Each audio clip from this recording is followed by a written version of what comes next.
한번 따라하겠습니다. 성령으로 침례를 받으라. 성령으로 침례를 받으라. 자, 이제 오늘서부터 이제 사도행전을 가지고 매 주일마다 여러분들과 같이 말씀을 나눌 터인데 아마 2025년도 안에 끝나기가 힘들 것 같아요. 제가 보니까 단락을 나눠보니까. 근데 사도행전은 다른 말로 별명이 있는데 성령행전이다. 그래서 성령께서 어떻게 행하셨는가를 우리에게 나타나 보여주시는 말씀들이 기록되어져 있는데 사도행전을 하는 내내 여러분들에게 성령 충만한 귀한 역사들이 넘쳐나기를 주의 이름으로 간절히 축복합니다.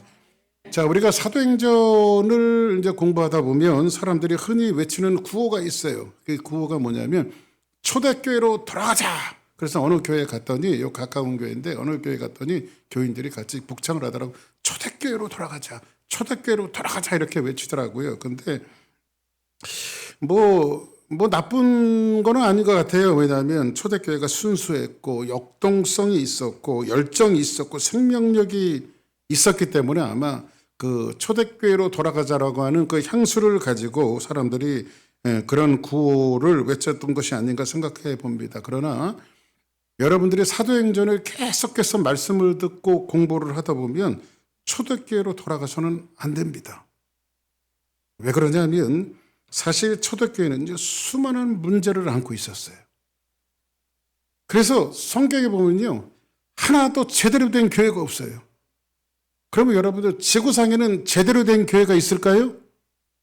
지금 2025년도 살아가고 있는데 우리 교회, 저 옆에 교회, 저 앞에 교회, 저쪽 교회, 여러분들 휴스턴에 있는 모든 교회, 지구촌에 있는 교회들이 다 온전하고 정상적일까요? 주사랑교회를 비롯해서 온전하고 정상적인 교회는 세상에 하나도 없습니다. 그런데 우리 교회가 온전함을 추구하면서 갈 수 있는 유일한 대안은 뭐냐면 이 교회 안에 누가 계시기 때문에 예수 그리스도께서 계시기 때문에 할렐루야.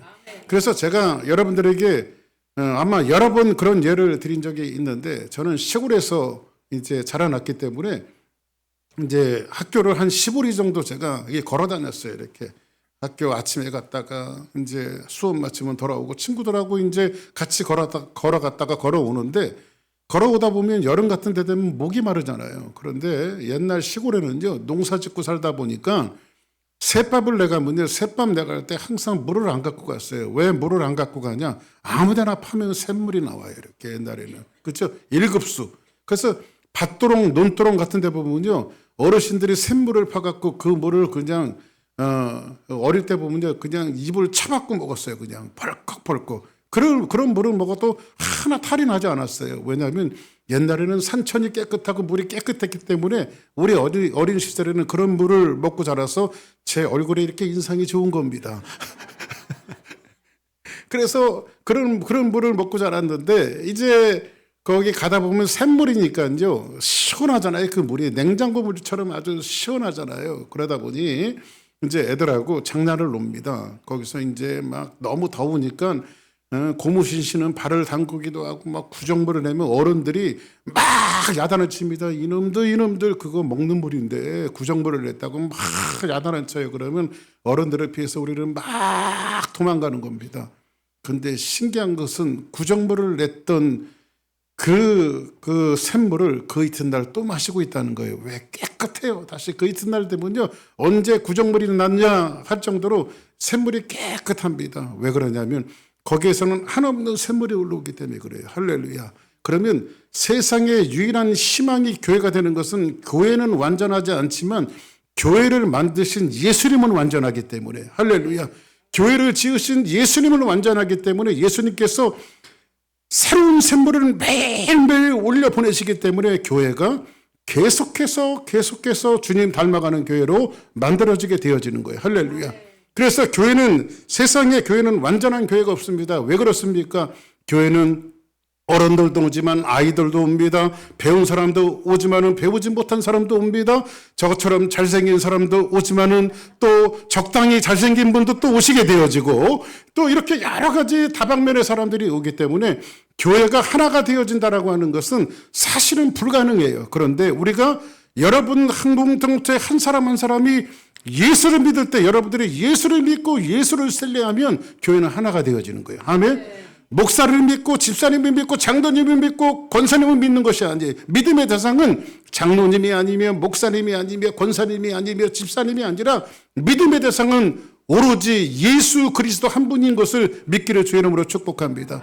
예수님을 믿을 때 우리는 하나가 되어질 수 있는 거예요. 그래서 초대교회는 이제 불완전한 교회들이 였기 때문에 초대교회로 돌아가자. 이것은 조금 어불성설한 소리가 아닌가 하는 그런 생각을 저는 설교 준비를 하면서 해봤습니다. 그러면 오늘 여러분들과 함께 사도행전에 있는 말씀을 해나가는데 도대체 이 사도행전을 통해서 21세기를 살아가는 저와 여러분들에게 도대체 무슨 말씀을 하시고 싶은 것인가에 대한 것들을 좀 한번 보려고 그래요. 자, 그러면 오늘 이제 본론으로 들어가서 사도행전 1장 1절을 같이 한번 보겠습니다. 본문 크게 한번 또박또박 같이 있습니다. 시작. 데오빌로여, 내가 먼저 쓴 글에는 무릇 예수께서 행하시며 가르치시기를 시작하심부터. 자, 보세요.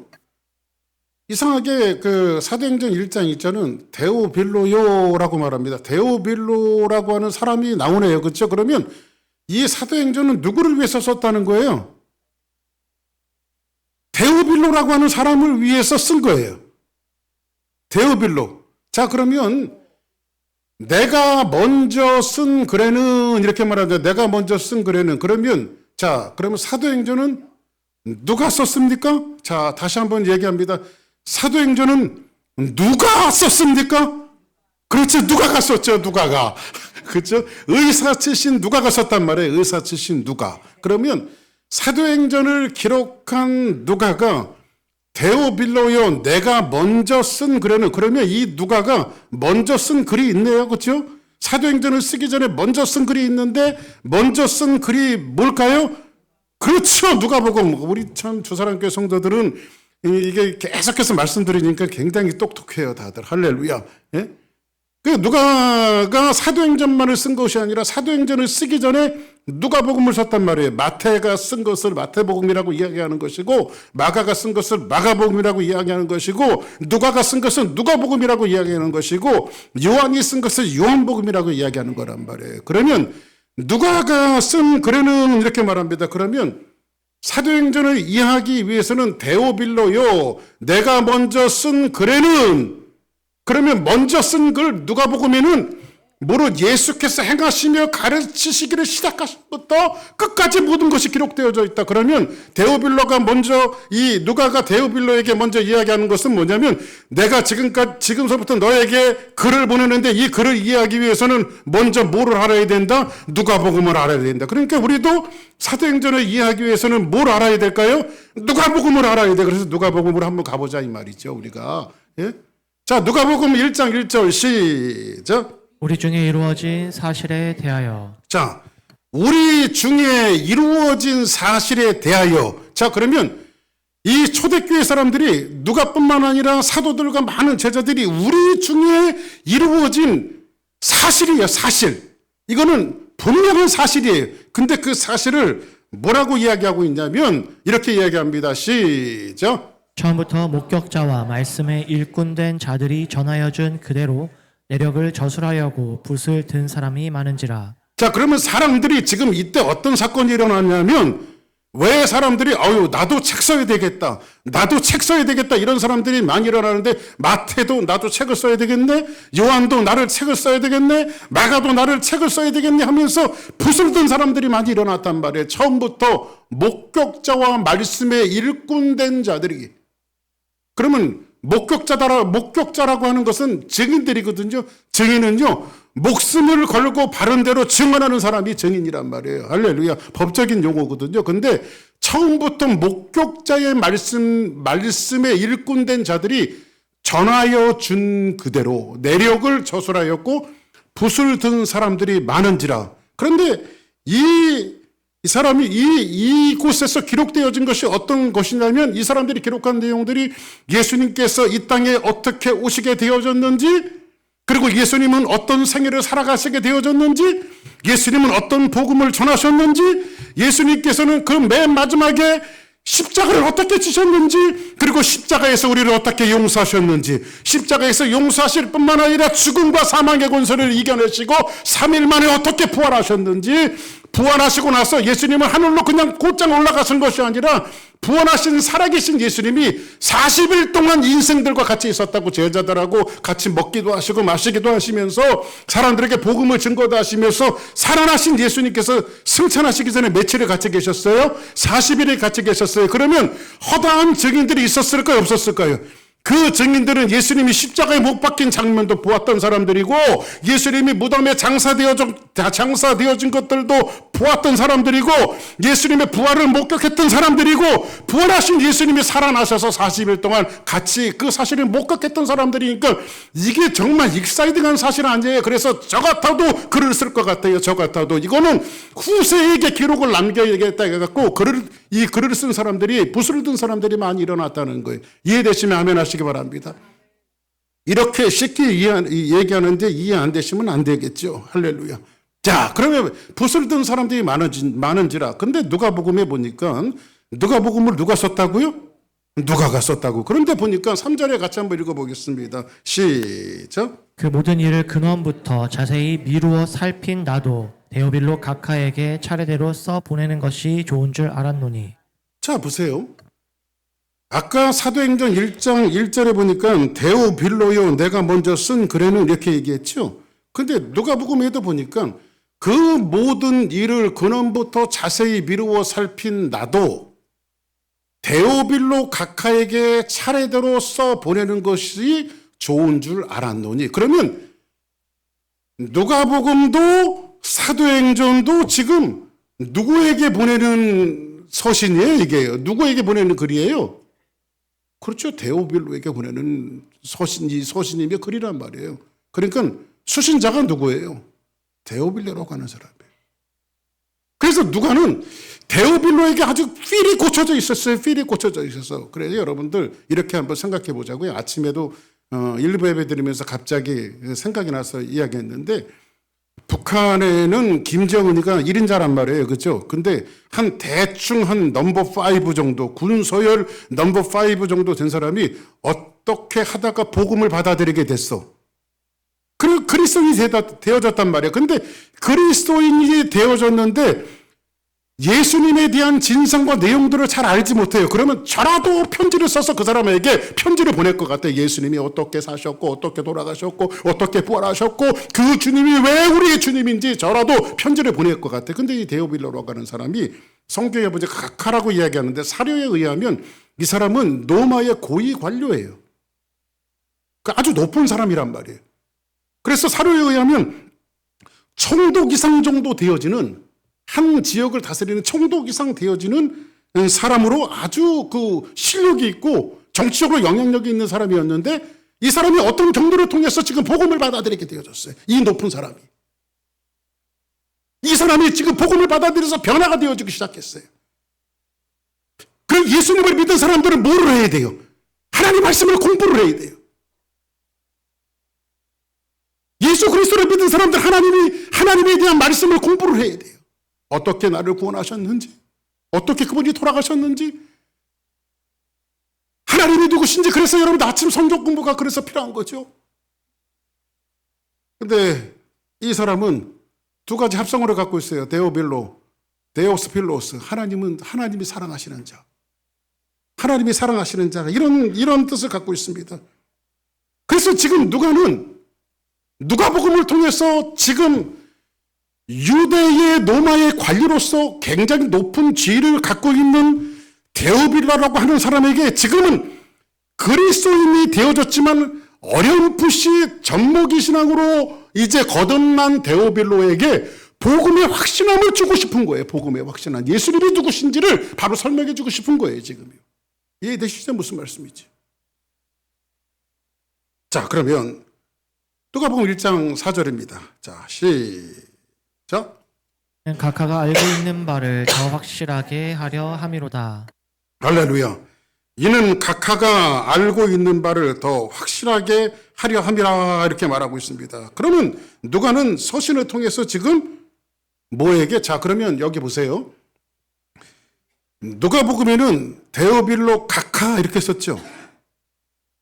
그리고 사도행전, 누가복음이 쓰여진 다음에 좀 세월이 지나서 뭐가 쓰여졌을까요? 사도행전이 쓰여졌겠죠? 그럼 사도행전은 데오빌로요 이렇게 얘기합니다. 그러면 그동안 누가가 좀 싸가지가 없어진 걸까요? 각하를 데오빌로요 이름 부르게? 그런 뜻이 아니라 지금 여기에는 복음의 진보가 일어나고 있어요. 지금 누가복음을 기록해서 데오빌로에게 보낼 때와 사도행전을 기록해서 데오빌로에게 보낼 때는 이 사람의 신앙의 수준 차이가 나더란 말이지. 지금 이때는 존중하고 존경하면서 데오빌로 각하여 하면서 복음을 전했지만은 이제는 데오빌로요라고 이야기할 때 이게 누가의 이 서체를 보면 이 사람이 지금 형제요 자매로 지금 받아들이고 있다는 하나의 형제, 그리스도 안에서 영적인 가족으로 받아들이고 있다는 거예요. 누가가 무례해진 것이 아니라 지금 한 그리스도 안에서 한 형제로 받아들이고 있는 누가의 모습을 오늘 말씀을 통해서 우리에게 소개하고 있습니다. 그래서 여러분들, 교회는 성숙해지면 우리는 영적인 가족들입니다. 한번 따라하겠습니다. 우리는 영적인 가족들이다. 가족을 욕하면 안 됩니다. 어디 나가서. 옆에 분들 보세요. 옆에 분들. 우리는 다 가족들이에요. 그죠? 가족을 욕하면 되겠어요? 가족을 욕해서는 안 됩니다. 우리 교회 공동체 한번 따라합시다. 서로 격려하고 서로 축복하고 할렐루야. 자, 그러면 누가복음을 봤으니까 다시 한번 사도행전으로 돌아가 봅시다. 데오빌로요. 내가 먼저 쓴 글에는 누가복음에는 무릇 예수께서 행하시며 가르치시기를 시작하신부터, 예수님이 가르치심을 시작하신부터 그가 택하신 사도들에게 성령으로 명하시고 승천하신 날까지의 일들을 기록하였노라. 그 예수님께서 승천하신 날까지의 일을 기록했다는 거예요. 자, 그러면 사복음서가 여러 번 여러분들에게 말씀드렸지만 특징을 갖고 있어요. 마태복음은 이 땅에 예수님이 어떻게 오셨는가를 소개하냐면 이 땅에 예수님은 왕으로 오셨다. 만왕의 왕으로 오셨다. 이걸 중점적으로 기록한 것이 마태복음이에요. 그럼 마가복음은 어떻게 기록했냐면 예수님은 죽기까지 섬기러 오셨다. 그래서 종으로 오신 예수님. 그래서 송아지복음이라고 하는 이니셜이 있죠.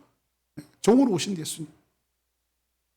근데 누가복음은 뭐냐면 이 예수님은 하나님의 아들인 동시에 이 땅에 예수님께서 인간의 고뇌를 가지고 어떻게 사셨는가. 그러니까 예수님은 참 하나님이셨지만 인간으로서, 인자의 복음으로서 어떻게 이 땅을 사셨는가. 그래서 예수님의 유년 시절을 기록한 것은 유일하게 누가복음밖에 없어요. 그리고 요한복음은 예수님의 신성에 대해서 예수님은 하나님이시다라고 하는 사실을 이 말씀을 통해서 가리키고 있습니다. 그래서 여러분들, 우리가 신앙생활하면서 참 중요한 것은 뭐냐면 우리 신앙생활에서 하나님의 말씀과 복음을 어떻게 이해하느냐는 굉장히 중요합니다. 오늘 아침에 성경 공부하면서도 갑자기 이제 여러분들이 조금 말씀드렸지만 1900년도 이렇게 말에는요, 교회 특히 한국교회 복음은 굉장히, 미국도 마찬가지예요. 한국교회 복음은 굉장히 심플했습니다. 이거에 딱 두 가지밖에 없었어요. 예수 믿고 천국 가자. 그리고 예수 믿고 복 받자. 이거 얼마나 많이, 저희 어릴 때도요, 그냥 옛날에는 강대상이 이렇게 높았잖아요. 그러면 목사님들이 부흥사 복음 전도자들이요, 막 위에서 강대상 위에서 뛰어내리면서 막 이러면서 뭐라 그러냐면 예수 믿고 천국 가자, 예수 믿고 복 받자, 성령 받아라, 이거였단 말이에요. 그러면 또 앉아 있으면 또 아멘 아멘 그랬다고요. 그래도 다 하나님 은혜가 임했어요, 옛날에는. 네? 여러분들, 그래서 그때 신앙은 흑백 텔레비 수준이에요. 흑백 텔레비전. 여러분들, 흑백 텔레비전, 옛날에는 이렇게 흑백 텔레비전이 화면이 있었잖아요. 화면 여는 거. 우리 집에도 하나 있었거든요. 브라운관 다칠까봐 문이 있었어, 문에.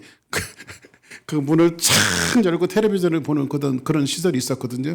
옛날에는 안테나 하기 위해서 또 안테나가 바람 불면 이게 또 텔레비전이 잘 안 나와. 그러면 저쪽 가서 돌려 그러면서 또 방송을 맞춰갖고 보던 그런 시절이 있었다고, 옛날에는요. 그죠? 응? 근데 여러분들, 마치 우리 신앙의 흑백 텔레비전 같은 시대를 살았어요. 성장 받아라, 복 받아라, 예수 믿고 천국 가자. 그런데 조금 진화된 칼라 텔레비전이 나오니까 흑백 텔레비전이 다 들어갔어. 근데 복음도 진보를 이루었는데 조금 사람들이 이런 걸 외쳤습니다. 교회에서 내적 치유, 인격적인 성장, 성품의 성장, 뭐 이런 것들을 외치면서 교회들이 조금 칼라 텔레비전으로 바뀌어졌는데 요즘에는요 텔레비전 보기가 무서워요. 왜냐하면 그래서 요즘에는 남자 연예인이건 여자 연예인이건 화장을 두껍게 합니다. 왜 그러냐면요 텔레비전을 보면요 연예인들 땀구멍도 다 보여. 요즘에는요 이렇게 얼마나 텔레비전이 경이로운 세계가 막 보여지거든요. 자 그러면 보시기 바랍니다. 자 저를 보세요. 성경이 요한계시록까지 창세기서부터 요한계시록까지 말하는 복음이 예수 믿고 천국 가고 예수 믿고 복 받고 이게 단가요? 그거는 다가 아닐 것 같아 내가 보니까. 자 그러면 더 붙여서 예수 그리스도를 믿고 교회 생활을 하면서 인격적인 성장과 성숙함과 내적인 치유가 일어남과 이런 것들을 복합해서 교회에서 가르치고 복음을 전하는데 그럼 거기까지 포함해서 성경이 말하는 것이 다를까요? 저는 성경이 100%라고 생각한다면 지금까지 이야기한 제가 열거했던 그 모든 것들은 한 10%밖에 안 된다고 생각합니다. 그러면 사도행전을 통해서 나머지 그 90%가 무엇인가를 설명하고 싶은 거예요. 복음이 말하는 것은 예수 믿고 천국 가자 맞아요. 예수 믿고 복 받자도 맞아요. 인격적인 변화도 맞아요. 성숙해감도 맞아요. 내적 치유도 맞아요. 그러나 그것이 성경이 다는 아니라는 거지. 근데 오늘 성경에 보니까 오늘 본문의 3절에 보니까 뭐라고 말하냐면 이렇게 말합니다. 하나님께서 제가 한번 성경 읽어드릴게요. 그가 고난받으신 후에 또한 그들에게 확실한 많은 증거로 친히 살아계심을 나타내시며 예수님은 부활하셔서 40일 동안 주의 제자들과 그를 따르는 무리들과 함께 계셨는데 40일 동안 그들에게 부활하신 예수님을 보여주셨어요. 그리고 그들에게 뭐라고 말씀하시냐면 하나님 나라의 일을 말씀하시니라 이렇게 돼 있어요. 하나님 나라의 일을 말씀하시니라. 그럼 여러분들 지금 부활하신 예수님 앞에 승천하시기 전에 모여있는 많은 예수님의 12제자를 비롯한 사역자들이 굉장히 많이 모여있고 예수님을 추종하는 많은 사람들이 모여있어요 지금. 근데 그 사람들은 지금 뭘 봤어요? 예수님이 죽으시고 장사하시고 부활하시고 그리고 부활하신 예수님을 지금 며칠이나 목격하고 있는 거예요. 40일 동안 목격을 하고 있는 거예요. 살아나신 예수님을. 근데 그 예수님이 그들과 함께 있으면서 똑같이 말씀 증거하시고 똑같이 잡수시고 그들에게 말씀하시면서 지금 무슨 얘기를 하고 있냐면 하나님 나라에 대한 일을 지금 맡기고 계신 거예요. 하나님의 나라의 일을. 다시 말씀드리면 여러분 창세기 18장에 보면 이런 게 있습니다. 하나님께서 소돔과 고모라를 불로 멸망하실 작정을 하고 계셨습니다. 근데 난데없이 그냥 하나님께서 작정하셨으면 그냥 불을 내려서 멸망하면 되는데 적어도 소돔과 고모라라고 하는 그 땅을 가지고 지금 하나님 누구와 대화하시냐면 아브라함과 대화하십니다. 이 창세기 18장에 있는 내용은 아브라함이 기도하는 내용이 아니라 하나님이 아브라함을 찾아오셔서 아브라함과 지금 어디를 위해서 소돔과 고모라라고 하는 땅을 위해서 지금 같이 하나님이 지금 아브라함과 디스커션하고 계신 거예요. 아브라함아, 내가 지금 이 소돔과 고모라를 멸망할 텐데 내가 찾아보니까 의인이 하나도 없어. 하나님, 그래도 저 소돔과 고모라를 그렇게 멸망하시면 어떡해요? 제가 의인 한 50명 찾아볼 테니까 의인 50명 있으면 하나님 멸망하시겠어요? 그래, 한번 찾아봐라. 내가 의인 50명이 있으면 거기에 멸망하지 않을게. 그래서 아브라함이 아침부터 일찍 나가서 소돔과 고모라 땅의 의인들을 찾아보면 하나님을 믿고 하나님을 섬기는 자들이 있는지 찾아보는데 또 싣고 찾아봐도 50명이 없어요. 50명이 안 될 것 같아. 그래서 한 30명이면 어떡하겠습니까? 20명이면 어떡하겠습니까? 맨 마지막에 하나님, 제가 정말 고개 숙여서 하나님한테 말씀을 드리는데 10명까지만 좀 깎아주세요 하나님. 10명 내가 찾아볼 테니까 이 소돔과 고모라 땅에 수많은 인구들이 살고 있는 이 땅에 의인 10명 있으면 그래도 하나님께서 멸망하시겠습니까? 그때 하나님께서 그래, 의인 10명 있으면 내가 그 땅을 놔둘게. 아브라함이 아침 일찍 나가서 눈을 씻고 찾아봐도 소돔과 고모라 땅에 의인 10명이 없어요. 이 사건은, 이 일들은 적어도 하나님이 소돔과 고모라라고 하는 땅을 멸망하시기 전에 지금 누구와 지금 이야기하고 계신 거예요? 아브라함과 이야기하고 계신 거예요. 그러면 소돔과 고모라라고 하는 그 땅을 위해서 지금 누구와 지금 의논하고 계신 거예요? 아브라함과 의논하고 계신 거죠. 이 사건은 대단히 중요한 것은 왜 그러냐면 성경은 예수 믿고 천국 가자, 예수 믿고 복 받자, 예수 믿고 인격이 성숙되어지고 예수 믿고 예수님을 닮아가고 예수 믿고 내적인 치유가 되어지고 이것이 성경 전체가 아니라 사도행전에서 여러분들에게 이야기하고 싶은 것은 뭐냐면 하나님은 적어도 이 스프링 브릿지와 휴스턴과 미국을 위해서 우리 주사람 교회와 아브라함과 대화하듯이 우리를 동역자 대우하시겠다는 거예요. 동역자. 내가 이루어가고자 하는 하나님의 역사에 너희들도 틈틈이 나와 대화하면서 같은 하나님의 비전을 만들어가지 않겠니? 이것을 사도행전에서 우리에게 이야기하고 싶은 거예요. 예수 믿고 천국이나 가고 예수 믿고 복이나 받고 사업 잘 되고 이 정도 수준이 아니라 예수 믿고 예수님 닮아가고 예수 믿고 인격이 성숙되어지고 예수 믿고 예배 잘 드리고 이 정도 수준으로 여러분들을 대우하시는 것이 아니라 적어도 휴스턴 주사람교회를 이 스프링 브릿지 쪽에 세우신 것은 하나님께서 이 지역을 가지고 우리 교인들과 우리 성도들과 같이 의논하고 싶다는 거예요. 누구처럼? 아브라함처럼. 할렐루야. 그래서 우리 2025년도는 우리 주사람교회가 아브라함처럼 하나님의 동역자의 일선에 서 있는 그런 교회들이 되었으면 좋겠어요. 하나님의 동역자로.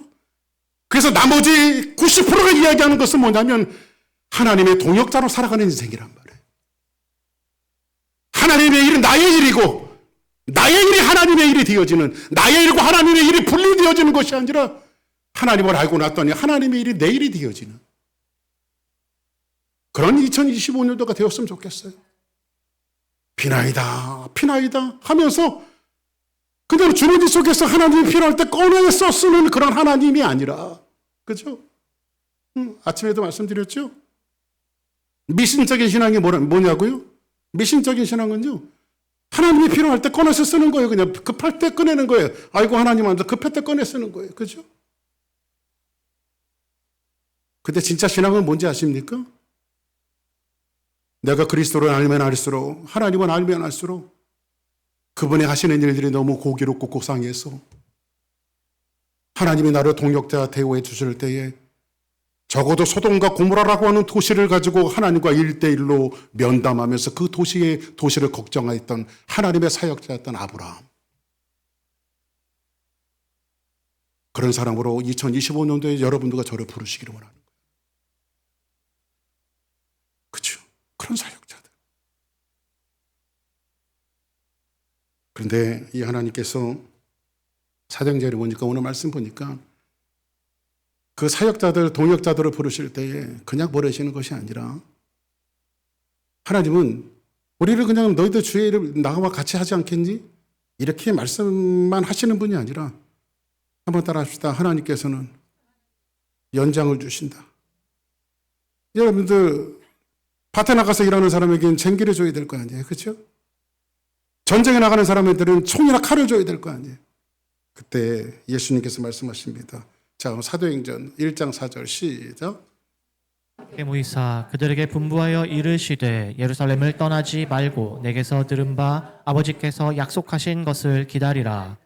사도와 함께 모이사 그들에게 분부하여 이르시되 예루살렘을 떠나지 말고, 어디를 떠나지 말고?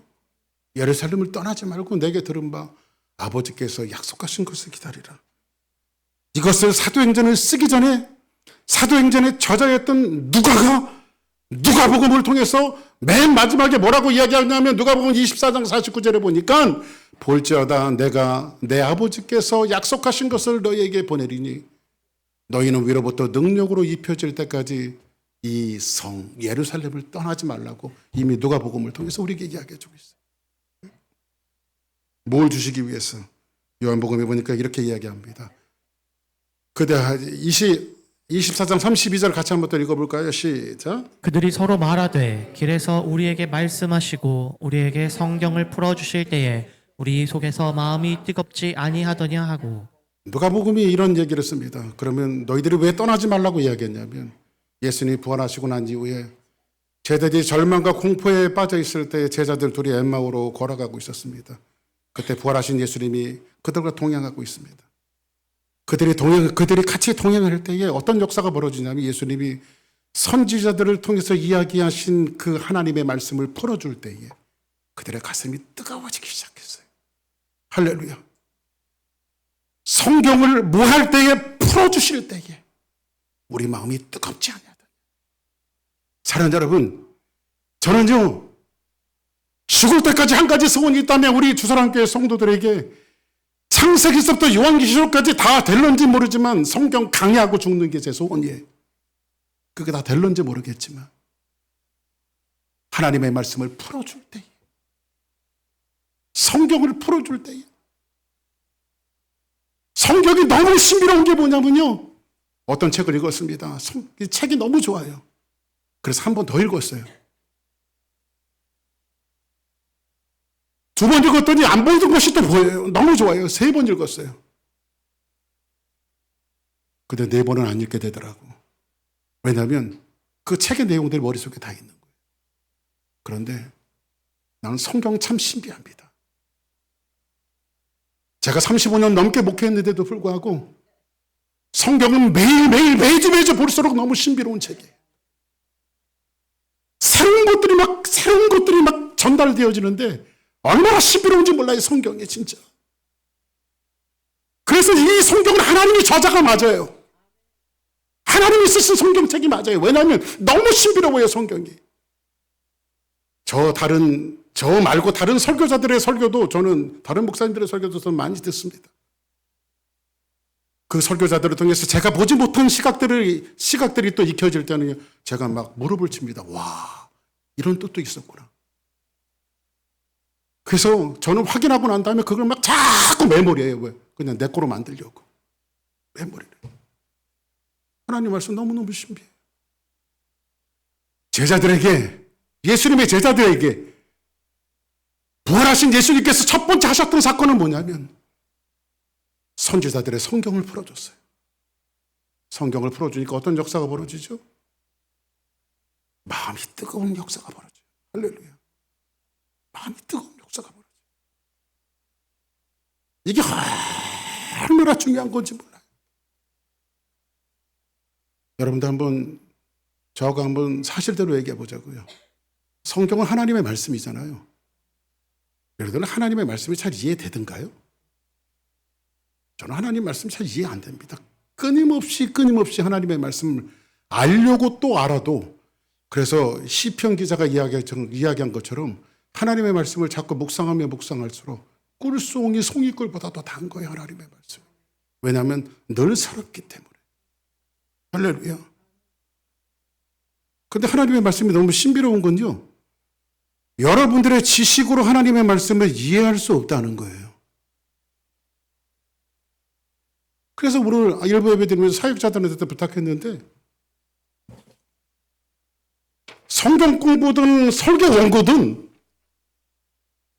이렇게 준비하고 만들었으면 내가 톡백으로 그냥 저들에게 전달해버리고 마는 것이 아니라 이 말씀 붙들고 적어도 하나님 앞에 씨름해야 되는 거예요. 하나님, 내가 말씀을 준비했는데 이 하나님의 말씀이 저희들의 마음을 성령께서 여서서 하나님의 말씀으로 받아들이게 하옵소서.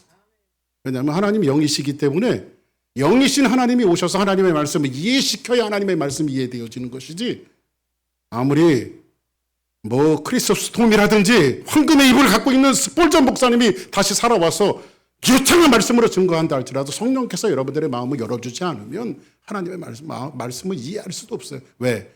말씀 자체가 하나님의 말씀이기 때문에. 그래서 교회는 이 노력을 계속해야 합니다. 어떤 노력이요? 하나님의 말씀을 풀어주고 성경을 이해시키고, 그리고 누구의 도움을 받아서? 성령의 도움을 받아서 지금 사도행전이 우리에게 주문하고 있는 것이 바로 그거예요. 요한복음에 뭐라고 이야기하고 있죠? 한번 같이 볼까요? 시작. 다 곧 아버지께서 내 이름으로 보내실 성령 그가 너희에게 모든 것을 가르치고 내가 너희에게 말한 모든 것을 생각나게 하리라. 할렐루야. 보혜사는 파라클레토스, 옆에서 나를 조력하는 자, 옆에서 나와 동행하는 자, 옆에서 나와 함께 하시는 자. 그죠? 이 성령께서, 보혜사 곧 아버지께서 내 이름으로 보내실 누가? 성령이. 그러면 여러분들이 하나님의 동역자로 부름을 받으면 하나님께서 여러분들에게 무기를 주시는데 그 무기는 바로 성령이다. 할렐루야. 응? 성령 그가 너희에게 모든 것을 가르치시고 내가 너희에게 말한 모든 것을 생각나게 하시리라. 생각을 누가 나게 하시는 겁니까? 여러분들이 성경을 읽을 때마다 무릎을 또 치고 또 치는 것은 뭐냐면 내 마음에 성령께서 오셔서 그것을 알게 하시기 때문에 하나님의 말씀이 너무 신비로운 거예요. 아멘.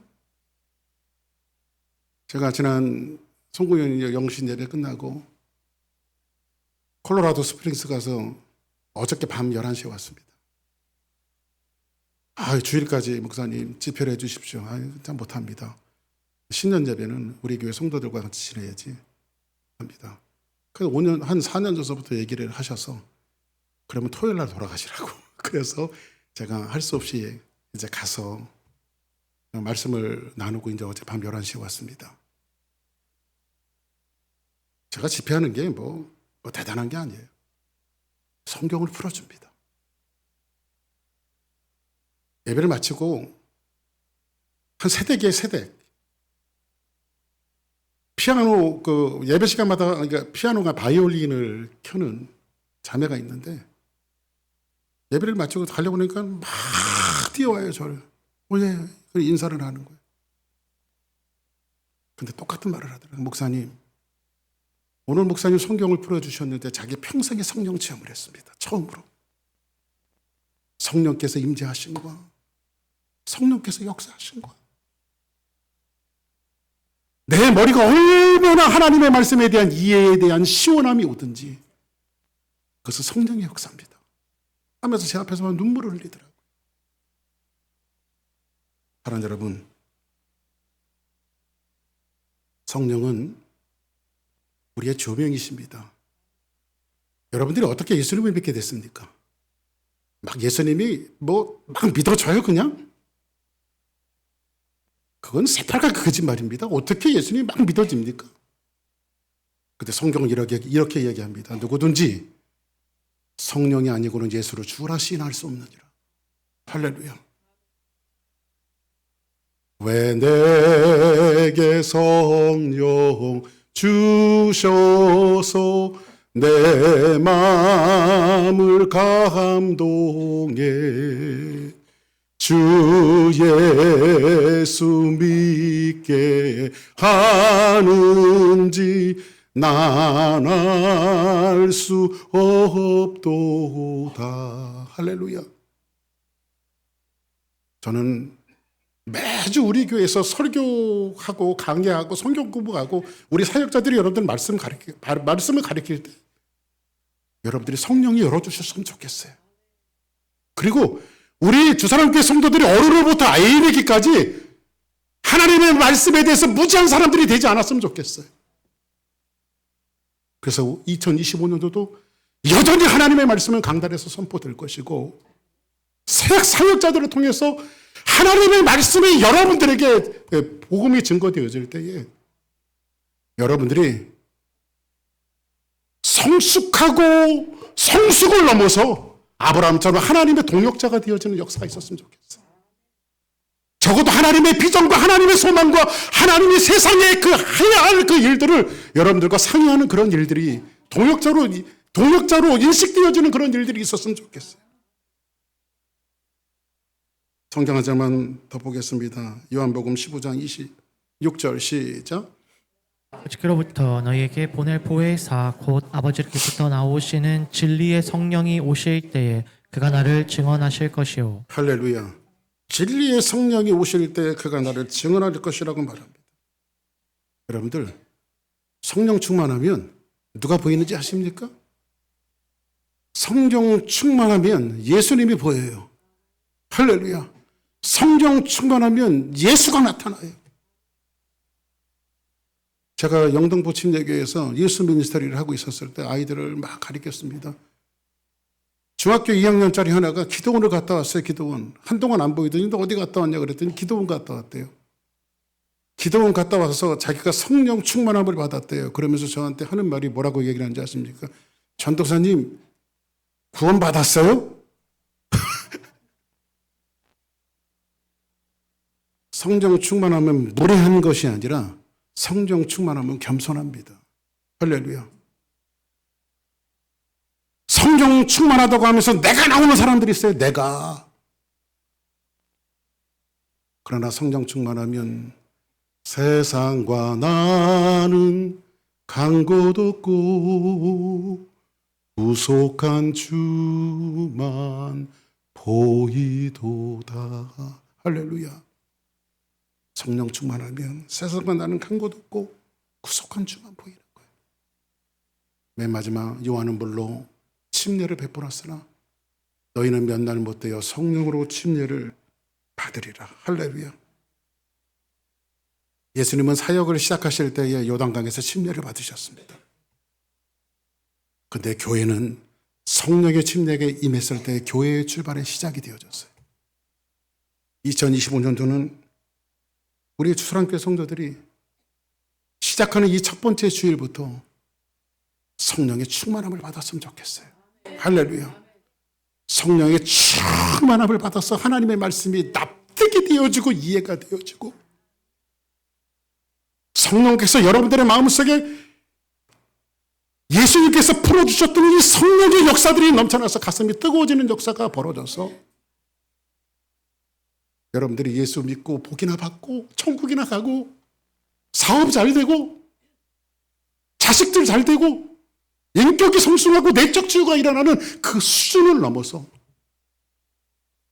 하나님과 박규석이가 1대1로 앉아서 적어도 휴스턴과 이 지역과 세계를 같이 의논할 수 있는 동역자로 인식되어지는 그런 한 해, 그런 삶, 그런 우리 재직들, 그런 사역자들, 그런 사람들이 되었으면 좋겠습니다.